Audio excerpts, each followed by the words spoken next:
relationships. I, 36F, am married, 37 male, for over a decade. Some months ago, I got diagnosed with GAD, generalized anxiety disorder, and depression, post-pandemic issues. I have a therapist every week, take medication, and I see my psychiatrist once a month. But I feel like my problems with my husband is more than I can take right now. Whenever I have a meltdown, my husband doesn't want to cuddle or spend time with me. He says I have to deal with it all by myself, talk to a friend or my therapist. He says he cannot give me what I need, cuddling and support. So, when I isolate myself due to anxiety, we end up in an argument. He accuses me of ignoring our children and being rude. I get very irritated, but not violent, to him. If I decide to hang out with friends, socialization is what I truly need. He gets jealous and accuses me of looking for another man. In any of those situations he keeps arguing with me until I reach my breaking point. I end up in an anxiety attack, and need to take a sedative. When I tell him I cannot live like that, he says we need to get a divorce, because he is my trigger. I tried to explain that I have many triggers right now, due to my mental illness. I don't blame him. My problem is how he handles it. That whenever I have a problem, he runs away or transforms it into a problem about himself.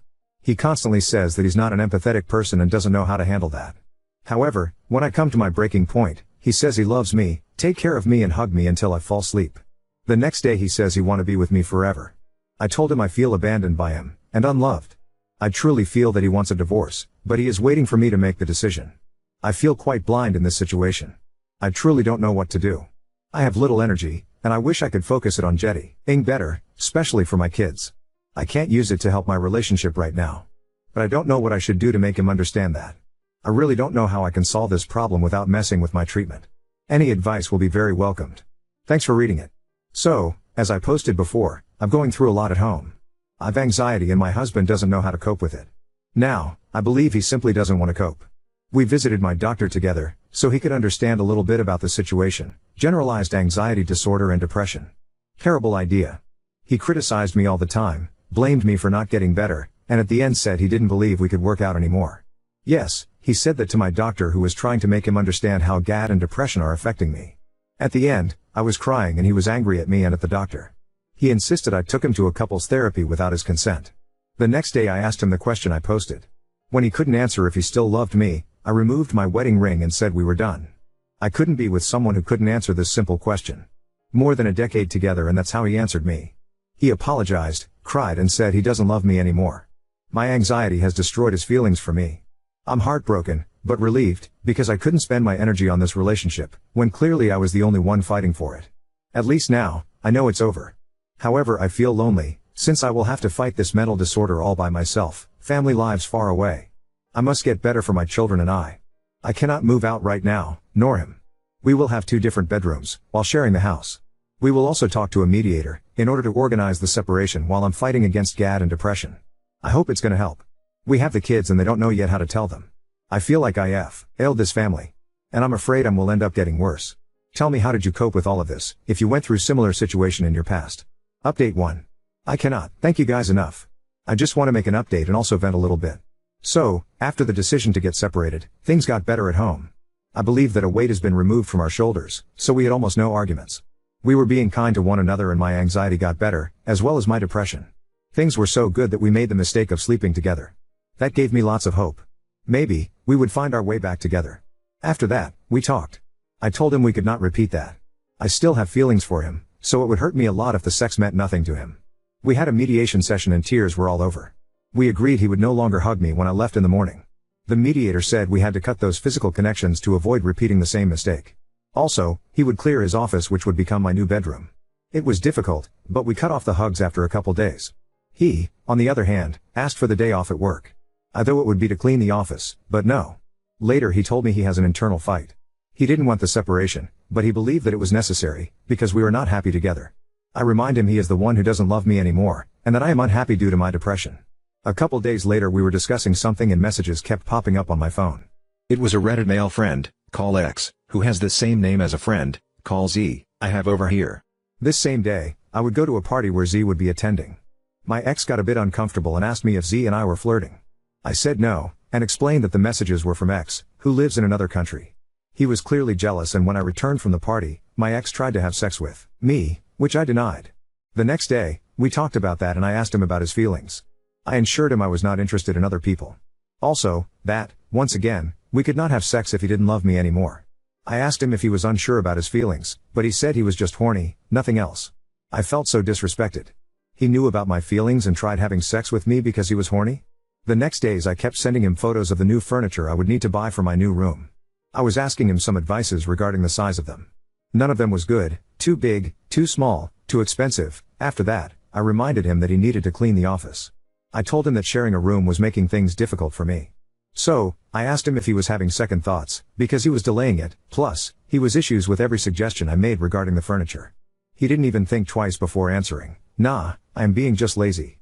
You are complicating things. He suggested I could clean it myself. I reminded him that this was his job, and that we had agreed on that during the mediation. Yeah, this super sincere answer hurt, but, now we are back to arguments. Again, he does not accept my emotions and get angry or rude to me, anytime I say something he doesn't like. Update 2. We had a mediation session earlier this week. I spoke about the mixed signals he sent me, how they confused me and gave me hope. The mediator said exactly what you guys said, there is not coming back now, you made your decision clear, Ben, my ex. Can you see how you make her feel? It is not helpful, he cried and apologized to me. After the session I had a very depressive episode where I couldn't stop crying. He put me in bed, gave me my medicine and stayed with me until I fell asleep. This same night he started cleaning the office. Yesterday he went to the store to get my new mattress, so I didn't have to wait for delivery nor do it by myself. He also measured the things I needed and helped me with everything related to the new furniture. I think reality wasn't hitting him so deep down as it was supposed to be. Our next step will be the worst one, to tell the kids what's going on. I already prepared notes to send to their teachers and got a therapist in case they need someone to talk to. Update 3. My ex said something a time ago regarding a lost friendship and I would like to use this metaphor over here. This separation feels like grieving without a body to grieve on. I have to go through all the mourning phases, as if I have lost something. I did lose my emotional support, my confidant and who I used to lean on. I am learning how to walk alone again, and it hurts a lot. However, I am fine. It does not hurt as much as before and I feel less lost. I denied, I got angry, then tried to bargain. I got more depressed and hurt, but finally I arrived at acceptance. Each stage had its own time. I needed help to get over each one of them. I am not ready to date anyone, but I am having a blast getting to know new people. My ex, on the other hand, is having a hard time. He cried a lot last week, got angry, tried to annul the separation and get back together. He asked me to change my passwords, so he would not give in to the desperation to check my phone. I tried to help him, because I am like that. I love him, he is part of my life and my kid's dad. I cannot leave him suffering. So I offered him some help, some support. But also, I respected my limits, my boundaries and I didn't betray my process. I didn't let him kiss me, but I gave him a hug when he needed. I was able to separate each feeling, because I was being his friend, not his wife anymore. And I was able to do that without jeopardizing my progress of acceptance. Now I sleep better, I can concentrate on my job, tell friends about my separation and feel that my anxiety and depression are getting better. I am helping him as much as I can, but I accept that the separation is necessary at the moment. I accept that we might get back together in the future, or not. I am not anxious about it right now. I am accepting the present and the past, and hoping for a better future. And for the first time, in months, I told my therapist that in a couple months I might be able to reduce the dose of my medication. Update 4. So, I went to a birthday party with some friends and I met someone, let's call him Nate. He is very nice, has a beautiful smile, and is also divorced. His ex told him she didn't love him anymore and asked for the divorce. Oh. But there is a problem, he used to be my ex's co-worker. So, during the party, he and I talked a lot, due to so much in common. My friend reminded me we were both single and we were definitely enjoying each other's company. The party was amazing and I was drinking a lot, so I decided I would stay for the night in my friend's house. I was sitting on the floor when Nate came to sit close to me with a gorgeous smile. I felt like 1,000 butterflies were in my stomach. We were laughing, talking and he was sitting very, very close to me. Suddenly he tried to kiss me, but I said no. I totally freaked out. I invited him outside so we could talk away from people. I said I thought that being with him would be a bad idea, due to my ex, Ben, knowing him. When his ex asked for the divorce, he was very sad and told my ex about it. They were not friends, but they could have been. Nate told me he was really into me, complimented my beauty and my smile, and held my hand. We were both drinking a lot, so I just gave in and kissed him back. And it was amazing. I was not checking my phone and Ben was trying to reach me out to check if I was really okay. I usually don't drink to the point I cannot drive or take an Uber. So, Ben contacted my friend to ask if I was okay. So, my friend texted me to let me know what was going on, since she knew I was with Nate. She told Ben I was with her, sleeping. When I came home in the morning he started asking me questions, where I was, who I was with. I told him I didn't have to answer him, it was my privacy. So, I found out he checked all my social media accounts and messages, read all my private messages with my friend and wrote nasty things to her due to her lie. He also reached Nate and said nasty things to him too. He said they were friends and that Nate had betrayed him. Furthermore, he used a fake account, as Sexy Girl, to message a guy he thought I was with. Ben said I acted like a 20-year-old girl, who had no responsibilities nor kids, because I came back in the morning. I felt terrible after that. I knew my kids were safe with him, but maybe he is right. He said I need to grow up and not go out drinking again like a young girl. It is not the first time he has told me that. Ben cried all day long, asked me to come back to him, to try again, and that he didn't want to lose me. I told him I didn't believe in his love at all, but he swore he truly loved me, that he was mistaken. I met Nate a couple days later to apologize for Ben's reactions. Nate told me things I didn't remember at all. Alcohol. According to him, I called myself too old to make out with someone, not attractive due to some white hairs and a mother's body, and that I didn't deserve his compliments. Nate was gentle and kind to me and said how much he wanted to spend time with me again. He made me feel beautiful and attractive again, and not too old. Nate will be away for 2 months now. He texted me a couple times and we saw each other again before his departure. He said he understands this is all new to me and too soon, but that he would like to take me on a date when he comes back. I, on the other hand, feel like being with him is wrong, very wrong, and sleeping with or going on a date is even worse. Update 5. I hadn't moved out yet. Unfortunately, I currently live in a place where rents are increasing way too much. I cannot afford a place where I could live with my kids. But since we have a counselor, we are setting some strong boundaries. Now, something really creepy. What are the chances Ben and Nate share the same birthday? My friend, who believes in astrology, said this is a bad sign. I don't believe in those things. Update 6. I had a date with Nate and things went amazingly well. After putting my kids to bed, I went out and had a great time with him. We have a very nice connection and spent the night together. Nate was very sweet. At first, Ben was very upset and cried a lot when I told him I was going out with Nate. He truly hates Nate and believes he is a bad influence on our kids. He still implies that Nate is a homewrecker and a horrible person. After a few days, he got better once he found someone to go out with. I found out who she was because she decided to stalk me on social media. Now, Ben goes out with her and he is back to his normal self, a happy single man who can be rude to his ex-wife. When he was alone, he begged me to give him another chance and cried during our meetings while professing his love. Once he found someone, he went back to being rude and reaffirmed to the conciliator that we are better separated. So, clearly, his problem was being alone. I also had a hard time with my depression this last month and had to return to my previous drug dosage. One of the reasons why I am unable to move out is that I am a part-time worker and a part-time student. During the pandemic, I became a HSM and had to take care of my baby at home while my kids had online classes and Ben struggled with depression. Once things got back to normal, I decided to pursue my dream of getting a master's degree. Now, with the divorce, I am in a bad spot. To make things worse, my work hours were cut in half a couple of weeks ago, and I got into a car accident the same week and lost my car. These were just some of the bad things that happened last month, and my mental health was wrecked. I feel stuck right now, with less money, a student loan to pay back, and an unfinished degree. At least during those bad moments, I could see who would be there for me. Ben was extremely rude to me when I called him for help after my car accident. I had one of my kids with me, and I was totally lost and nervous. The airbag came out, and I needed a ride home. From the phone call to the moment we went home, he didn't say one nice word to me. On the day I was informed I had lost some work hours, he made me cry in front of the kids. Nate, on the other hand, took me for a walk, so I could cry and swear as much as I needed to. He told me a million times that I can call him anytime, especially if I'm having an anxiety attack. He made it clear he wants to be there for me and even offered me his place if I need to take some days off to recharge.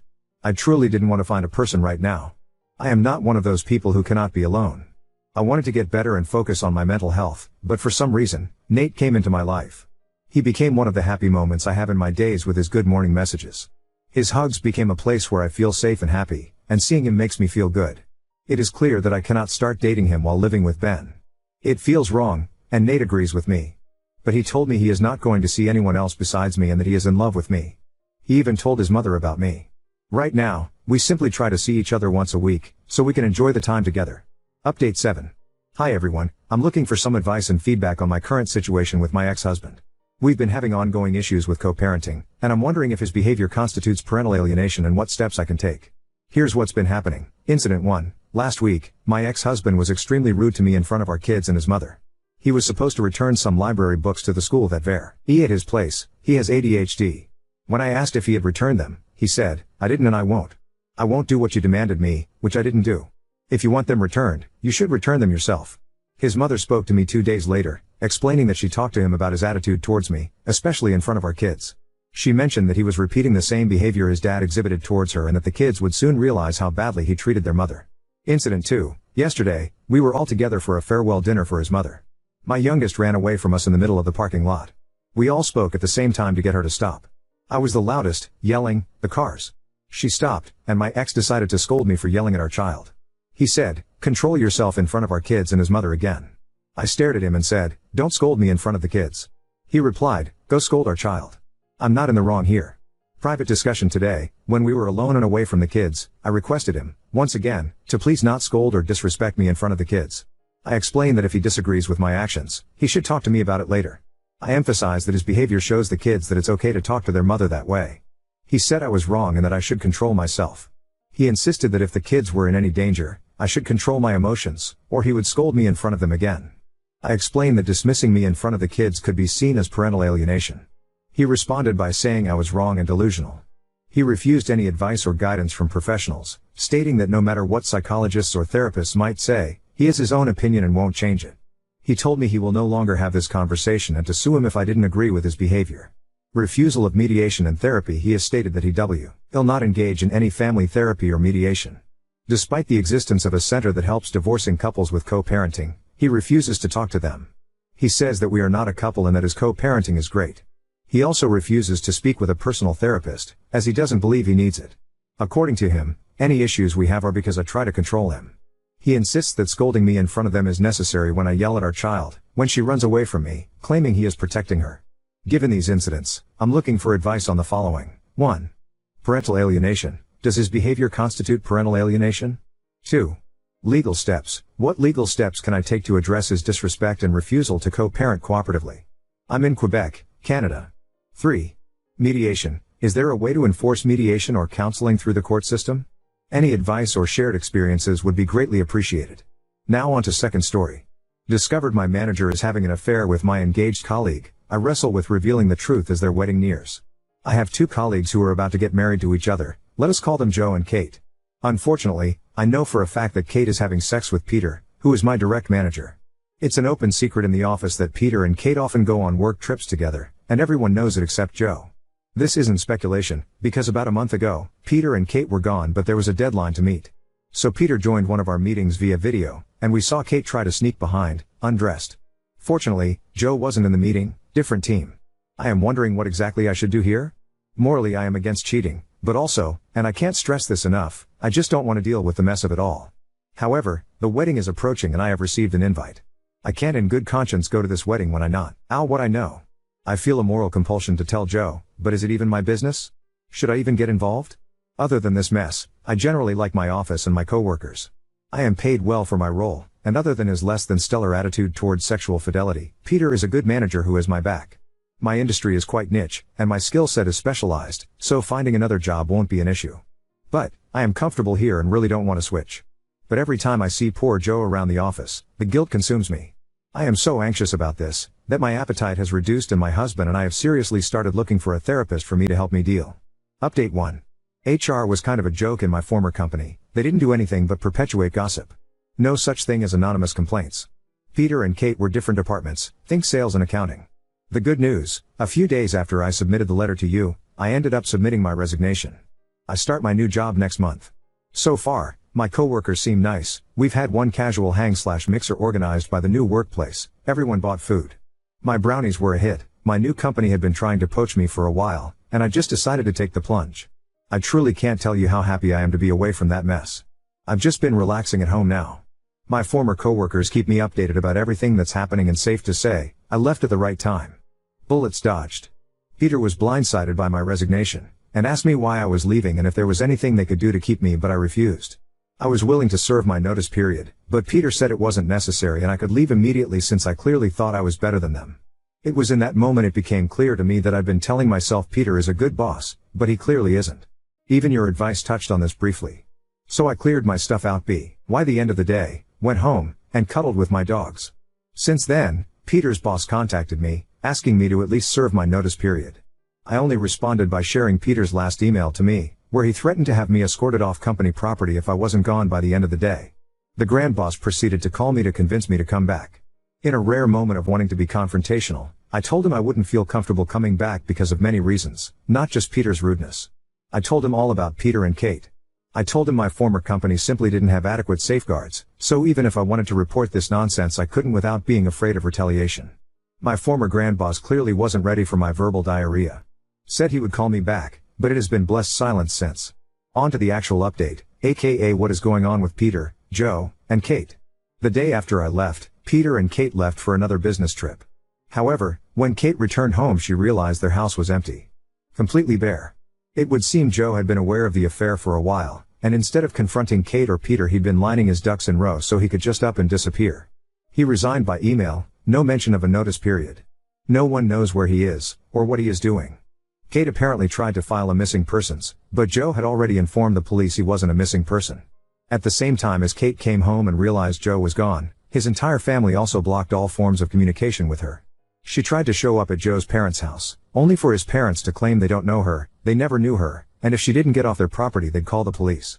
I know all this from my coworkers, who know all this from Kate because she can't stop talking about it at work. She doesn't know why Joe would have done this. Few days after that, she also dumped Peter in a rather public, unhinged way, saying that he hypnotized her, and her life was falling apart because of him. But apparently it didn't stick for long because the next day they were having loud and violent sex in Peter's office during lunch hours. There are rumors circulating that both Peter and Kate are about to be fired. Not sure why they haven't been fired already.